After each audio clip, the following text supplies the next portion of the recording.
तृतीयम् अन्नपूर्णाष्टोत्तरम्। ॐ अन्नपूर्णायै नमः। ॐ शिवायै नमः। ॐ देव्यै नमः। ॐ भीमायै नमः। ॐ पुष्ट्यै नमः। ॐ सरस्वत्यै नमः। ॐ सर्वज्ञायै नमः।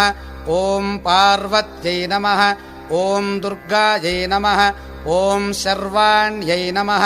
ॐ शिववल्लभायै नमः। ॐ वेदवेद्यायै नमः। ॐ महाविद्यायै नमः। ॐ विद्यादात्र्यै नमः। ॐ विशारदायै नमः। ॐ कुमार्यै नमः। ॐ त्रिपुरायै नमः।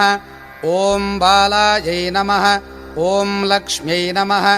ॐ भयहारिण्यै नमः। ॐ भवान्यै नमः।